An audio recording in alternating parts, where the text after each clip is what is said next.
வங்காள விரிகுடாவில் 1 சதுர கிலோமீட்டர் பரப்பளவை கொண்ட ஒரு சிறிய தீவை சுற்றி இரு நாடுகளுக்கிடையில் 5 தசாப்த காலமாக நடக்கும் ஒரு அரசியல் போர் அல்லது அரசியல் ராஜதந்திர நடவடிக்கைகள் பற்றி தான் இந்த பகுதியில் பார்க்க போகிறோம்.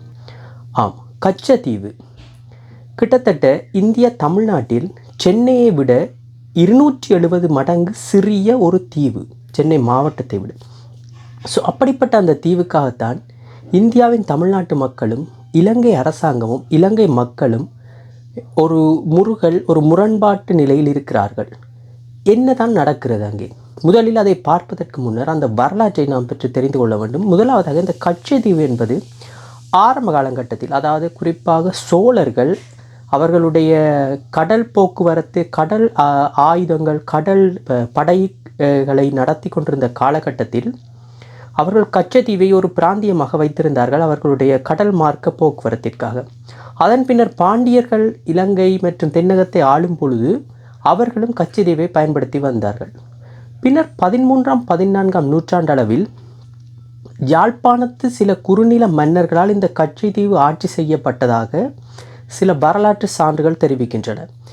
அதன் பின்னர் அந்நிய படையெடுப்பு, குறிப்பாக 1500ஆம் ஆண்டு காலப்பகுதியில் போர்த்துகீசர் இலங்கையை கைப்பற்றிய போது அவர்களால் கட்டுவிக்கப்பட்ட ஒரு அந்தோனியார் தேவாலயம் ஒன்றுதான் தற்பொழுதும் அந்த தீவில் அமைந்துள்ளது. அங்கு வருடம் நடைபெறும் அந்த வருடாந்த உற்சவத்திற்காக பல்லாயிரக்கணக்கான மக்கள் இலங்கையிலிருந்தும் இந்தியாவிலிருந்தும் வருகிறார்கள் என்பதுதான் சிறப்பு.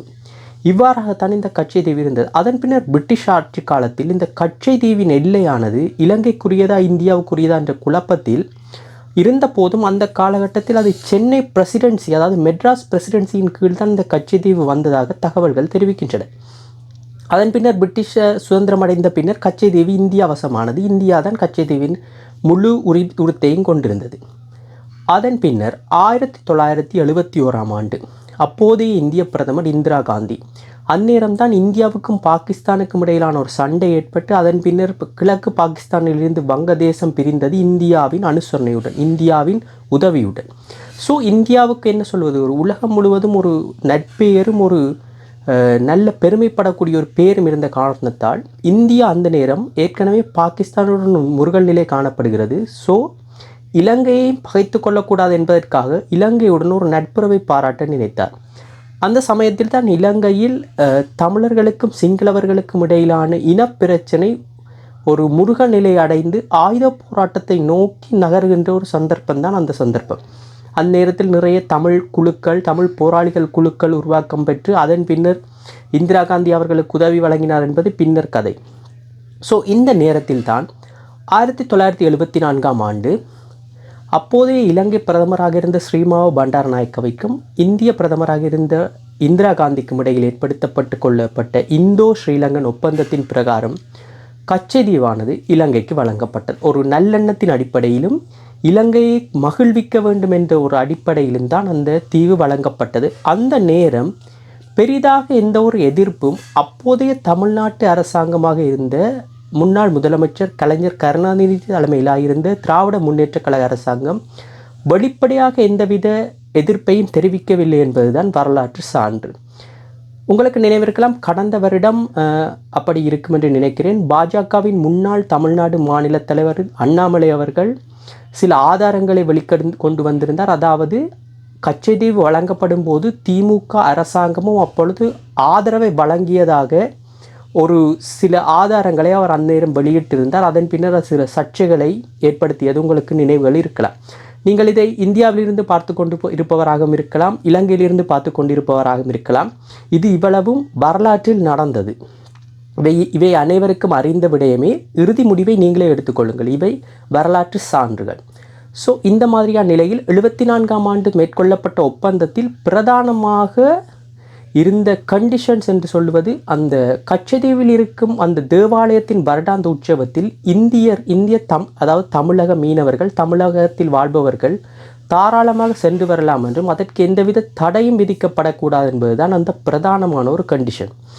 அந்த ஒப்பந்தத்தில் கிட்டத்தட்ட என்ன சொல்லுவதென்றால், இந்த மீன்பிடியை பற்றி எந்த விதமான நிபந்தனைகளோ எதுவும் அறிவிக்கப்படவில்லை அல்லது எழுத்துப்பூர்வமாக இல்லை. இதன் காரணமாக அது ஒரு கிரே ஏரியா போன்று தான் இருந்தது அந்த மீன்பிடி தொழில். ஏனென்றால் அது மிகவும் வளம் பொருந்திய ஒரு கடல். அங்கு மீன் வளமானது என்ன சொல்வது, ஒரு ரிச்சாக இருக்கும் ஒரு பிரதேசம் தான் அந்த கடல் பிரதேசம், கச்சைதீவு பிரதேசம். ஸோ இப்படி இருக்கும் நிலையில் தான் 76ஆம் ஆண்டு மீண்டும் ஒரு ஒப்பந்தம் கொண்டு வரப்பட்டது இலங்கைக்கும் இந்தியாவுக்கும் இடையில். அந்த நேரம்தான் இந்தியாவில் இந்திரா காந்தி எமர்ஜென்சியை பிரகடனப்படுத்தி எமர்ஜென்சி ரூல்ஸ் நடந்து கொண்டிருந்த காலம். ஸோ அந்த காலத்தில் கொண்டு வரப்பட்ட அந்த ஒப்பந்தத்தில் மீன்பிடியை கச்சைதீவு மீன்பிடித்தல் ஆனது இலங்கை குறித்தாகத்தான் மாற்றப்பட்டிருந்தது. ஸோ இதுதான் வரலாற்று பங்கு.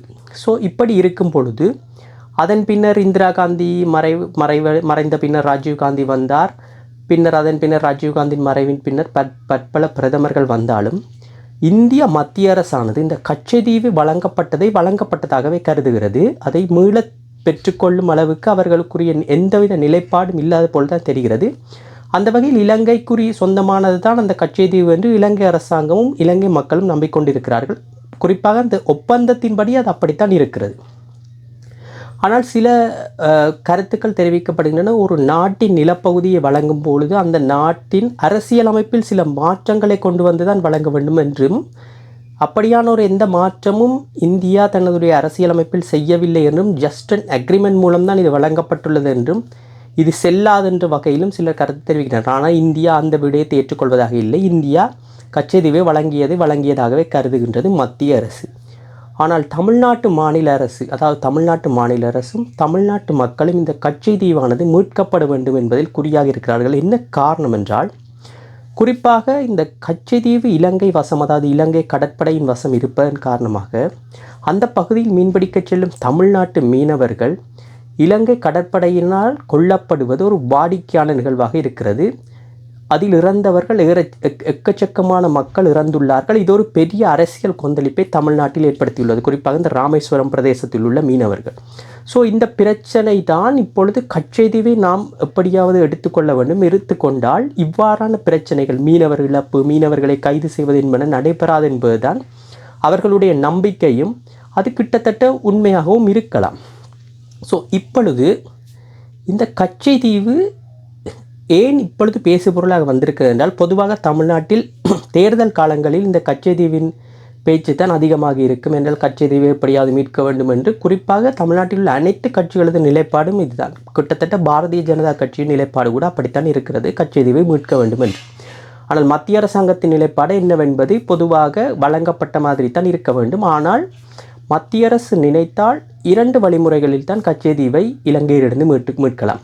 முதலாவது வழிமுறை சண்டை.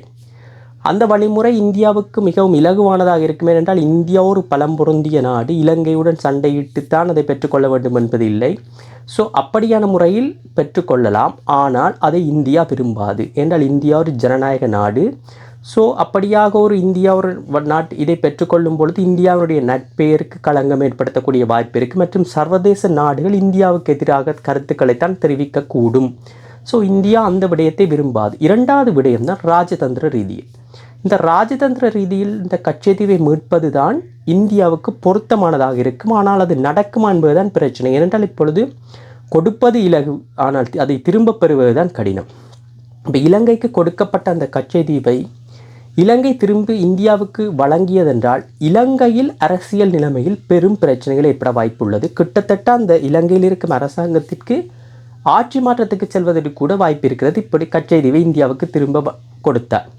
ஸோ அந்த வகையில் இலங்கை தானாக விருப்பப்பட்டு கச்சைதீவை வழங்குவதற்கான வாய்ப்புகள் 1% இல்லை. ஏதாவது வேறு வழி ராஜதந்திர முறைகளை பயன்படுத்தி தான் இந்தியா பெற்றுக்கொள்ள முடியும். ஆனால் அதுக்கு இந்தியா விரும்புமா இல்லையா என்பதுதான் மிகப்பெரிய பிரச்சனை. இந்தியா அப்படி கச்சைதீவை பெற்றுக்கொண்டால் மத்திய அரசாங்கத்துக்கு ஒரு பெரிய கிரெடிட் ஒன்று வழங்கப்படும். தமிழ்நாட்டு மக்களால் எந்த அரசாங்கம் அந்த நேரத்தில் இருக்கிறதோ அந்த அரசாங்கத்துக்கு வழங்கப்படும். அந்நேரம் தமிழ்நாட்டில் அரசாங்கத்தில் இருக்கும் ஆட்சியில் இருக்கும் அரசாங்கத்துக்கும் ஒரு நல்ல பேர் கிடைக்கும் மக்களுக்கு இடையில். அவர்கள் சொல்வார்கள் தங்களது ஆட்சி காலத்தில் தான் கச்சைதீவு மீட்கப்பட்டது. இது மிகப்பெரிய ஒரு அரசியல் மைலேஜை மத்திய அரசுக்கும் கொடுக்கும், மாநில அரசுக்கும் கொடுக்கும். ஸோ இருவரும் மைலேஜை பெற்றுக்கொள்ளலாம். ஆனால் ராஜதந்திர ரீதியில் இந்த நகர்வுகள் எப்படி இருக்கும் என்று தான் தெரியவில்லை. இலங்கை என்று சொல்வது, இந்தியா அப்பொழுதும் இலங்கையை தன் கைக்குள் வைத்திருக்கத்தான் விரும்பும். ஆனால் இலங்கை சீனாவின் பக்கம் சாய்வதற்கான வாய்ப்புகளும் இருக்கிறது. குறிப்பாக தெரியும், மஹிந்த ராஜபக்ஷவின் ஆட்சி காலத்தில் இலங்கை அப்படி டுவர்ட்ஸ் சைனா தான் இருந்தது. அப்படியும் ரணில் விக்ரமசிங்கவின் அரசாங்கம் வந்தால் அது அப்படியும் வெஸ்டர்ன் சப்போர்ட்டில் தான் இருக்கும். டுவர்ட்ஸ் வெஸ்டர்ன் கண்ட்ரிஸ் பக்கம் தான் இருக்கும். ரணில் விக்ரமசிங்க எப்பொழுதும் இந்தியாவினுடைய நட்பை பாராட்டுவதில் மிகவும் பிரதானமாக இருப்பார். அவர் இந்தியாவுக்கான பிரதான இடத்தை கொடுப்பவராக இருப்பார். ஸோ இருந்த போதும் இந்த கச்சைதீவின் மீட்பானது நான் அறிந்த வகையில் எதிர்வரும் 10-20 ஆண்டு காலத்தில் நடைபெறக்கூடிய சாத்தியங்கள் இல்லை. என்றால் இது அரசியல் விடயம். எந்த அரசாங்கம் கவிழ்ப்பு, ஆட்சி கவிழ்ப்பு என்பதற்கும் வாய்ப்புகள் அதிகமாக இருப்பதால் இதை ராஜதந்திர ரீதியில் தான் இருவரும் செய்து முடிப்பார்கள். அப்படி நடக்க வேண்டும் என்றால். ஆனால் இந்திய மத்திய அரசாங்கத்திற்கு இந்த கச்சைதீவை மீட்பதற்கான ஒரு ஆர்வம் இருப்பதாக தெரியவில்லை. இலங்கை அரசும் அதை விட்டு கொடுக்கும் மனநிலையிலும் இல்லை. இப்படித்தான் போய்கொண்டிருக்கிறது. இந்த நிலையில் தமிழக மீனவர்கள் சுட்டுக் கொல்லப்படுகிறார்கள். மீன்பிடித்தலில் சில முரண்பாடுகள் நடைபெறுகின்றன இலங்கை மீனவர்களுக்கும் இந்திய மீனவர்களுக்கும். ஸோ இதை ஒரு பேச்சுவார்த்தை மூலம் இலகுவில் தீர்த்து கொள்ளலாம். இருந்த போதும் என்ன நடக்கிறது என்று பார்ப்போம். இந்த தமிழ்நாட்டில் வரும் வருடம் தேர்தல் வர இருப்பதனால் இந்த பேச்சுக்கள் அதிகமாக வரக்கூடும். ஸோ இப்போதைய நிலைமையில் கச்சைதீவானது இலங்கை வசம் இருப்பதற்கான வாய்ப்புகள் தான் அதிகம்.